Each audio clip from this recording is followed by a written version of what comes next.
Welcome back to OpenLine. I'm Jennifer Krause, and I am joined tonight by Becky Stoll from Centerstone.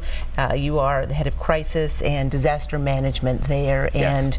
and we're talking about suicide, a very important topic. Of course, it's been in the news a lot with the untimely deaths of Kate Spade and Anthony Bourdain. Some interesting statistics. I mean, so many people were shocked and stunned by this, but according to the statistics, half of us, 1 out of every 2 of us, know someone who has died from suicide. And for every 1 person that has died from suicide, another 280 other people have seriously thought about it. They just have not actually killed themselves. I mean, those statistics just blow me away, that it is that pervasive.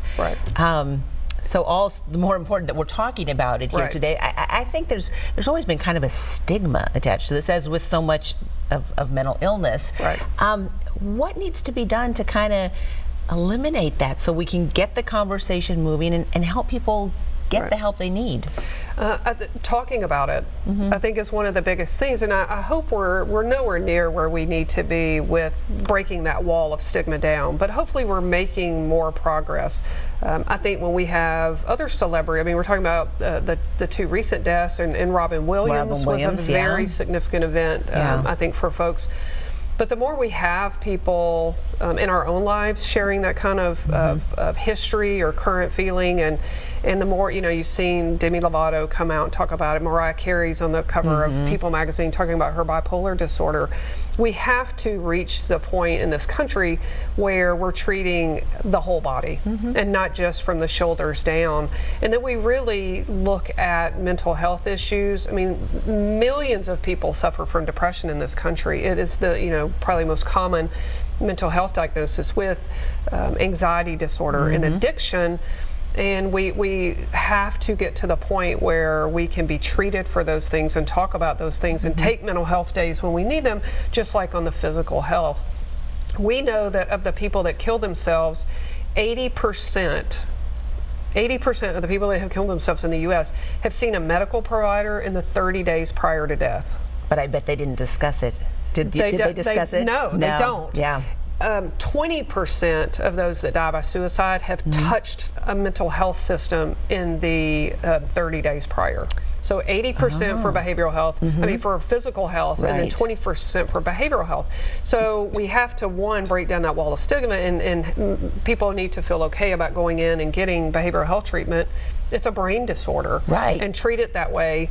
And the sister to that is that we need to have behavioral health asking. You nailed that right ahead. Ask. You don't have to treat them. Or physical health. Physical doctors, like your regular general practitioner, saying, you know, I realize your elbow is hurting, but how are you feeling? Exactly. And so the more we can do that, they don't have to treat them, but if they can screen and identify, and the emergency departments are another place. Lots of people that feel suicidal self-present to emergency departments.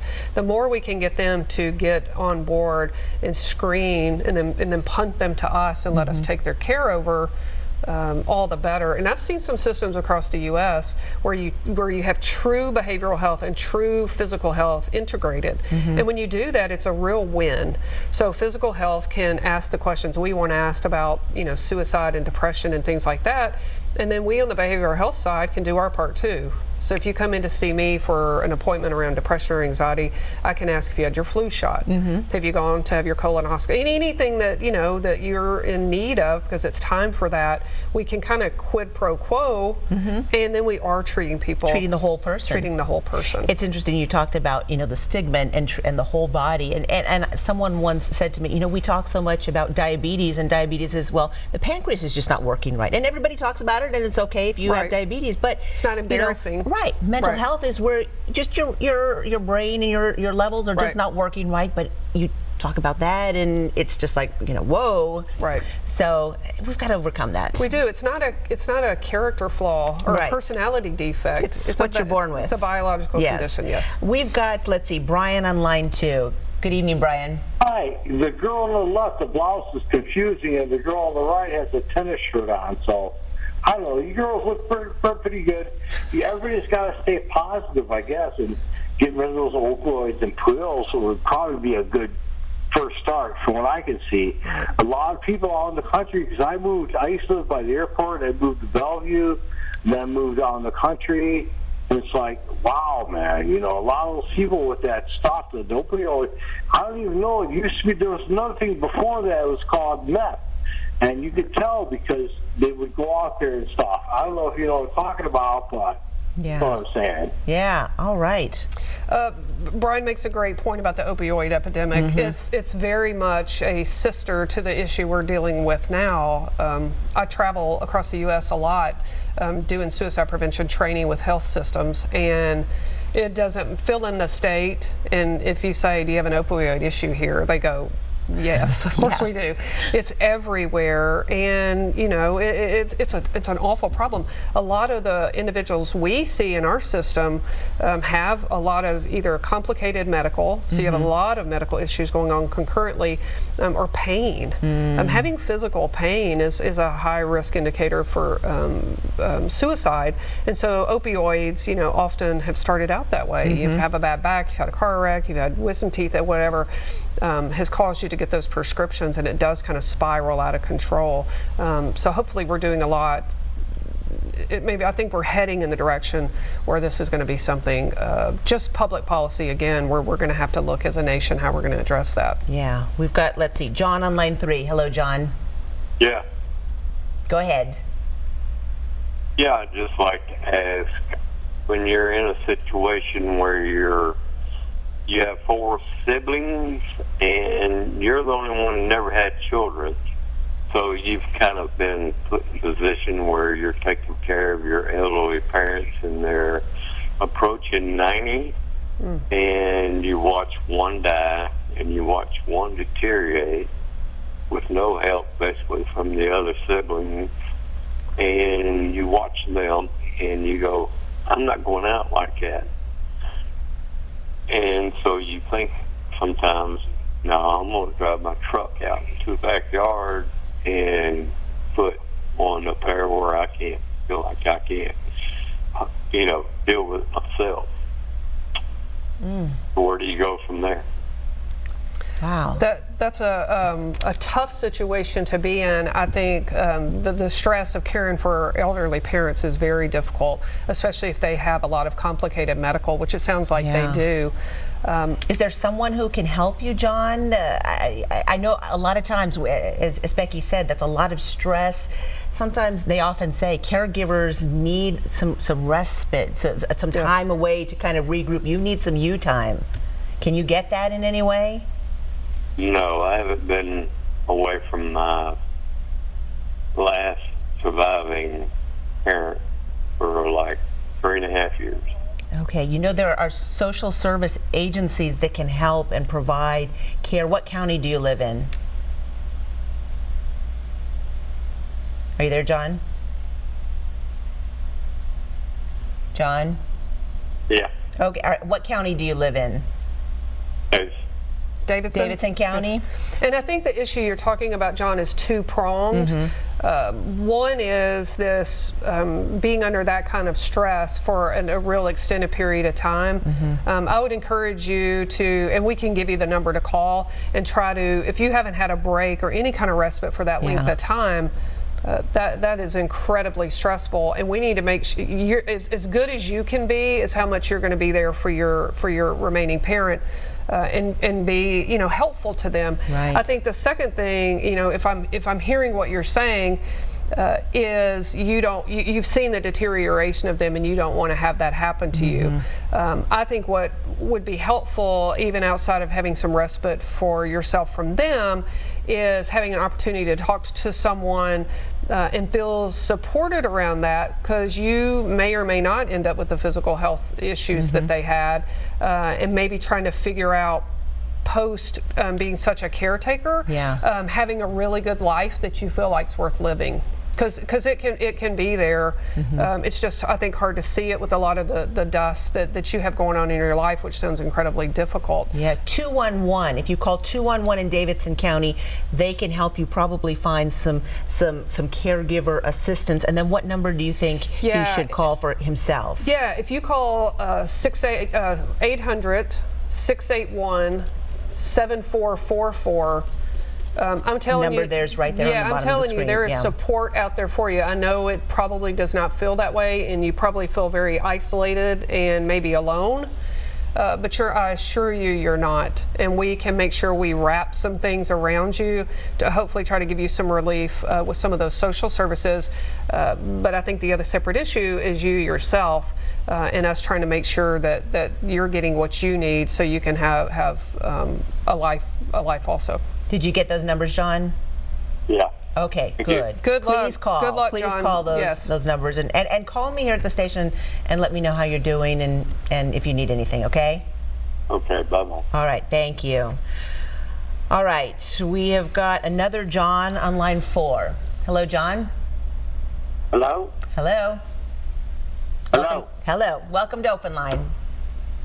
Okay, I got about 3 questions. All right, fire away.